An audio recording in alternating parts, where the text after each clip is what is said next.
1980년대부터 현재까지 기관, 세력, 고래, 개인 너나 할 거 없이 사랑받고 있는 V업.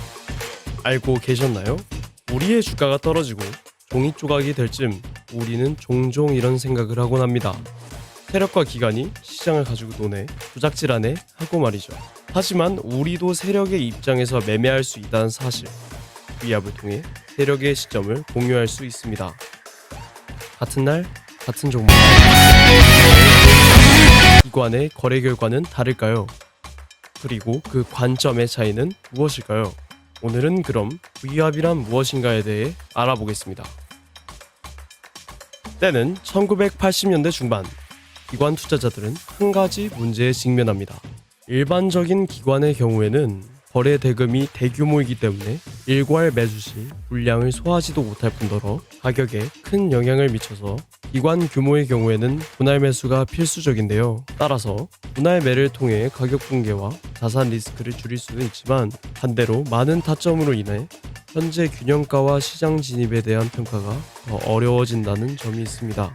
따라서 과거 기관은 시장이 평균적으로 거래된 가격은 어디인가, 내 거래가 시장에 어떤 영향을 줬는가, 이 거래는 평가 가능한가 라는 점을 염두해야 했습니다. 따라서 최고가도 아니고 최저가도 아니고 가장 많이 합의된 가격, 즉 시장의 집단적 합의 가격을 찾고자 하게 됩니다. 그 결과 과정 중심, 분포 중심의 후행 지표인 Volume, Weighted Average Price V업이 성발됩니다. 이후 실제 거래에서의 첫 사용은 1984년 당시 아베아노저의 수석 거래자였던 제임스 에이킨스가 폴드모트 컴퍼니를 위해 이용한 이후 1988년부터 본격적으로 알려지기 시작했습니다. V업의 계산은 다음과 같습니다. 굉장히 간단하며 그래서 참고만 하시면 좋을 것 같습니다. 따라서 V업은 하루 동안 시장 참여자들이 거래한 거래량을 통한 평균 단가를 찾는 데 도움을 줍니다. 이해하기 쉽게 비슷한 지표군인 이동평균선에 비교를 해보면 이평선은 가격만 평균하지만 V업은 가격에 거래량 평균을 곱한 값으로 거래량 가중으로 누가 얼마나 샀는지를 반영합니다. 이평선은 추세를 확인하지만 V업은 평균 단가를 확인하는 데 있습니다. 이동평균선은 계속하여 평균이 되지만 반면에 V업은 해당 기간 변수로 계산되고 그 기간마다 초기화되기 때문에 V업에서 해당 기간은 가중평균이 반영되어 해당 기간 변수 동안 가장 많이 거래된 가격대를 반영하기 때문에 차이가 발생하는 모습을 볼 수 있습니다. 쉽게 예를 들어 설명해 드리겠습니다. 당근맨이 편의점에서 오전에 모닝 음료로 1,000원짜리 탄산수 1개를 사서 마시고 오후에 목이 너무 말라서 2,000원짜리 스파클링 와인 100개를 플렉스에서 산 경우 실질적으로 산 음료의 가격은 2,000원이라고 당연하게 생각할 수 있습니다. 이때 이동평균선에 이용되는 단순 평균으로 하면 1,500원으로 당근맨이 실제로 산 2,000원하고는 큰 괴리가 있는 것을 볼 수 있습니다. 하지만 V업에 이용되는 거래량 가중평균으로 계산 시 1,990원으로 실제 체감하는 평균 구매 가격을 반영하여 구할 수 있게 됩니다. 즉 V업의 궁극적 목표는 시장이 진짜로 거래한 평균 가격이며 단순 가격이 아닌 거래된 돈의 무게를 평균에 반영한 것으로 이해하면 됩니다. 한마디로 추세인지 과열인지 가짜 돌파인지 구분하고 싶을 때 V업을 본다라고 이해하시면 됩니다. 매매 전략들을 살펴보기 전 V업에 대해 꼭 알아야 하는 것들에 대해 알아보도록 하겠습니다. 하나라도 놓치면 V업을 이용한 매매에서 독이 될 수 있기 때문에 매매 전략에 적용하기 전 주의하는 것이 중요합니다.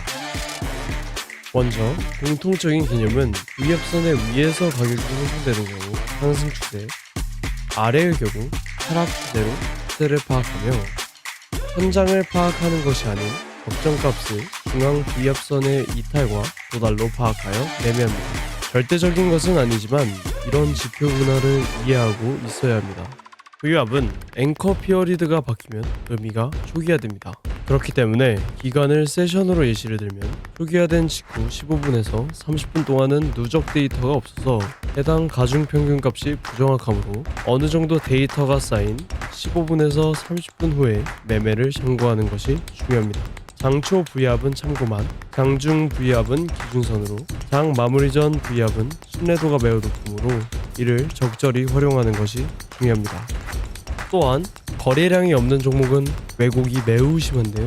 당연하게도 거래량이 없는 종목은 표본이 띄엄띄엄 중구난방이기 때문에 아중평균이란 말에 의미가 없어지고 V압으로서도 낮은 신뢰도를 보여주기 때문에 거래량이 부족한 종목은 사용하지 않는 것이 좋습니다. 시간이 아닌 거래량이 신뢰도를 만든다는 점 기억해야 합니다. V압은 흥보장에서 쓰면 갈려나갈 수가 있습니다. 가장 좋은 V압 매매는 시세 발생, 고정, V압 근처에서의 반등 등의 시그널 발생 시 사용하시는 걸 추천드립니다. 또 당연한 말이지만 단일 지표보다는 연계가 중요합니다.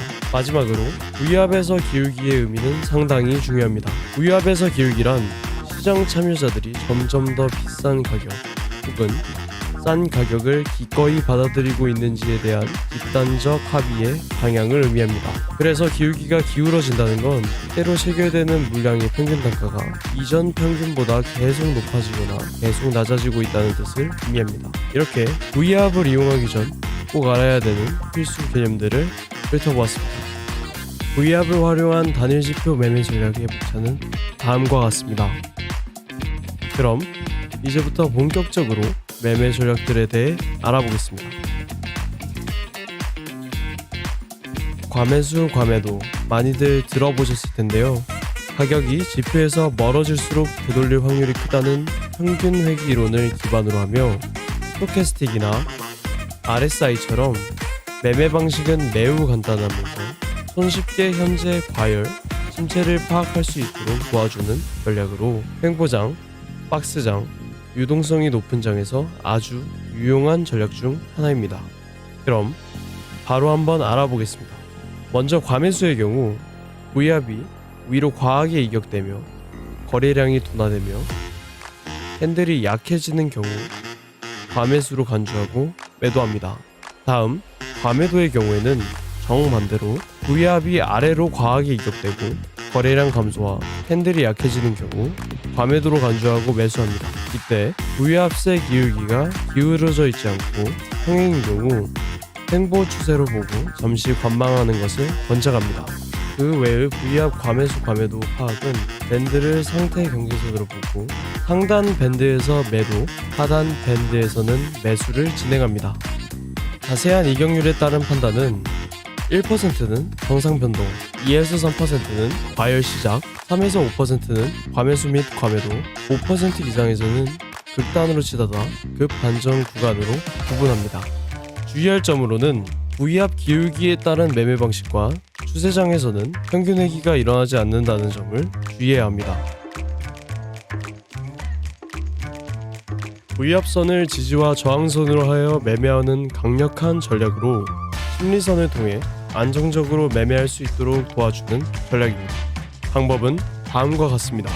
매수의 경우 가격이 V압 상단에서 거래, 조정 시 V압까지 돌림, V압 터치 후 즉시 반동 혹은 횡보가 발생하고 V압 이탈 없이 캔들이 마감되는 경우 이때는 V압선을 지지선으로 보고 V압 터치 후 다음 캔들이 아랫꼬리, 작은 양봉, 거래량 감소인 경우에는 분할 매수 포지션으로 진입합니다. 매도의 경우는 정반대인데요.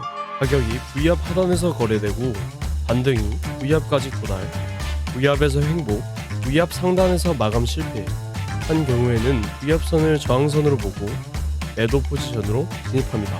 이미 형성된 지지선 혹은 저항선이 전환되는 경우에는 V압 종가 기준 이탈, 다음 반등에서 V압 재돌파 실패, 거래량 감소와 윗꼬리를 동반한 경우 지지에서 저항으로 전환됩니다. 또 그리고 V압에서 강한 거래량으로 돌파하고 돌파 캔들 이후 V압 재테스트에 성공한 경우 이 순간부터는 V압이 저항선에서 지지선으로 전환됩니다. 마지막으로 순절과 익절의 기준을 봐보겠습니다. 익절의 경우 1차는 직전 고점과 저점, 2차는 V압 기준 RR 2에서 3배, 리스크 앤 리워드 비율을 1대3 정도로 하는 등 RR 비율을 2배에서 3배 정도의 포지션을 정리합니다. 나머지의 경우에는 V압 유지 시 트레일링합니다. 손절의 경우에는 V압 종가 기준 명확한 이탈, V압 종가 기준 명확한 이탈이 있거나 V압 ZS 실패 후 반대 방향으로 진행되는 경우 리스크는 마이너스 0.5%에서 마이너스 1.5% 정도로 유지하는 것이 중요합니다. 따라서 레버리지를 이용하는 경우 적절히 조절할 필요가 있습니다. V압 인 리버전 전략은 V압을 이용한다면 비교적 중요하게 평가되는 전략 중 하나로 급등으로 V압에서 과도하게 이격된 가격이 다시 V압 쪽으로 되돌아올 확률에 배팅하는 매매입니다. 한마디로 급등이 만든 왜곡을 되돌림해서 사는 전략입니다. 시그널은 다음과 같습니다. 매도의 경우에는 뉴스, 수급, 세력 등으로 장중 강한 급등 발생 시 가격이 중앙 V압 대비 3에서 5% 이상 이격이 발생한 경우 고점 갱신을 하지 못하고 낮은 거래량을 동반해 캔들이 축소되며 되돌림이 나오는 경우 매도 진입 트리거로 판단하고 매도를 진행합니다. 매수의 경우에는 정반대라고 보시면 되는데요. 장중 강한 급락 발생 후 가격이 V압 대비 마이너스 3에서 마이너스 5% 이상의 이격이 되어 형성된 경우 저점을 새로 갱신하지 못하고 낮은 거래량을 동반하는 캔들이 축소되며 올라가는 경우 매수 진입 트리거로 보고 매수를 진행합니다. 익절 구간은 중앙 V압 터치를 1차 청산으로 보고 터치 이후 V압 재진입 근처를 2차 청산 목표로 잡습니다. 마지막으로 리버전 실패 시 손절 기준은 고점 재돌파, 거래량 다시 폭증, V압 이격 유지한 채 상승한 경우에는 손실을 감수하고 손절해야 합니다. 간단하게 정리하면 급등, 과이격, 되돌림의 경우 숏 리버전으로 보고 급락, 과이격, 되돌림의 경우 롱 리버전으로 볼 수 있습니다. 다음은 돌파 후 안착 실패 전략이라고도 불리며 가짜 돌파를 제거하고 고변동에서 추세를 제대로 파악하는 데 도움을 주는 전략 Force Abstance 전략입니다. Force Abstance 전략은 V압은 뚫었지만 거래가 정착되지 못한 경우 돌파 실패로 보고 매매합니다. 먼저 매도의 경우를 살펴보겠습니다. V압이 상향 돌파를 하고 1에서 3캔들 안에 다시 V압을 하회하며 다시 반등을 할 시에 가짜 돌파로 보고 매도합니다. 매수의 경우 정반대의 시그널로 V압을 하향 이탈 후 빠르게 V압선을 재진입하는 경우 가짜 돌파로 보고 매수합니다. 정리하고 넘어가겠습니다.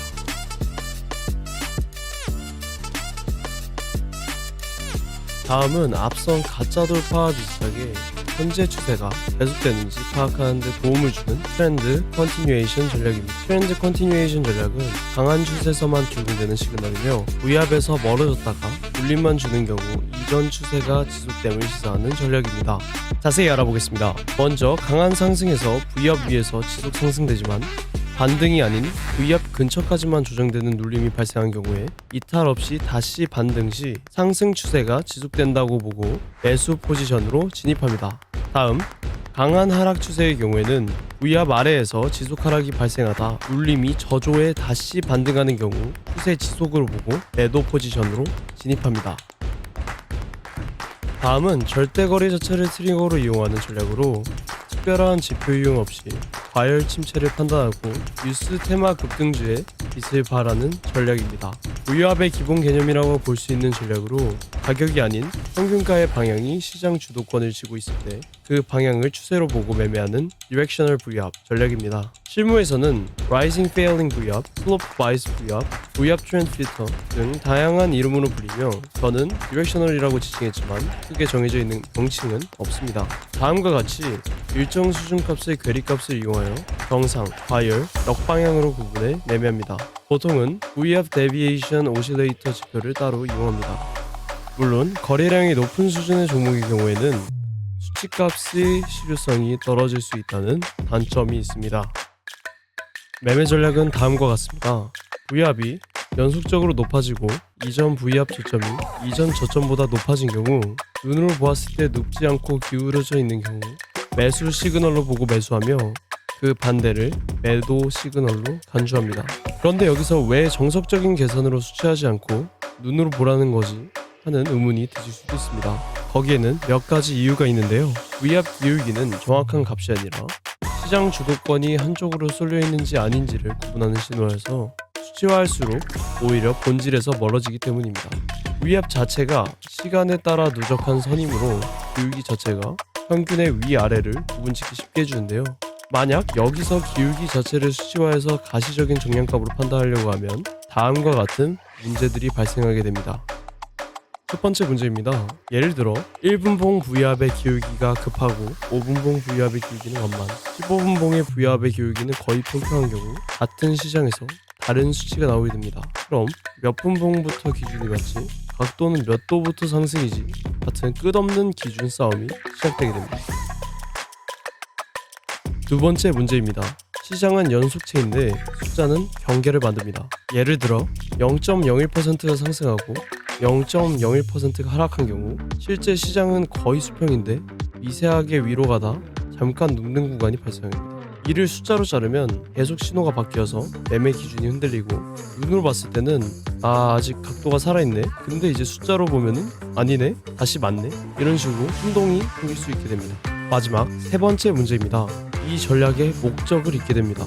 V압 각도 전략의 목적은 몇 도인지 책이 정확한 기울기 계산이 아니라 지금의 장이 추세장인지 횡보장인지를 구분하는 데 있습니다. 그렇기 때문에 이 전략은 분류 문제이지 특정 문제가 아니기 때문에 눈으로 보는 게 오히려 더 정확하게 됩니다. V압의 방향, 가격과의 거리, 캔들 밀도, 눌림 깊이, 속도 변화와 같이 사람의 눈은 이런 걸 동시에 처리할 수 있게 됩니다. 그렇기 때문에 더 실용적이라고 할 수 있습니다. 그런데 여기서 V압선을 기준으로 횡보하며 하락하는데 숏을 친다거나 각도가 없는데 진입한다는 등의 액션은 손실을 불러올 수 있으니 간단할수록 더욱 주의할 필요가 있습니다. 다음은 여러 번의 돌파 실패를 통해 심리 소진 구간에 포착하여 매매하는 V압 재돌파 N회 실패 전략입니다. V압은 3번 이상 못 넘기면 방향이 확정되는 경우가 많습니다. 따라서 V압 상향 돌파 3회 실패 시 숏 우위, 하향 이탈 3회 실패 시 롱 우위로 보고 매매합니다. 추세가 강한 종목은 V압 아래에서 쉽게 마감하지 않는데요. 그렇기 때문에 추세를 끝까지 먹을 수 있도록 도와주는 기준으로 종가 혹은 앵커 피어리드의 종료 기준 시점에서 V압 위나 아래를 길게 유지하는 경우 포지션을 유지하다가 종가가 V압을 이탈하는 경우 전량 정리하는 전략입니다. 네, 오늘은 이렇게 V압에 대해 자세히 알아보았습니다. 그럼 다음 영상으로 찾아뵙겠습니다. 오늘도 성공적인 투자 되시길 바랍니다.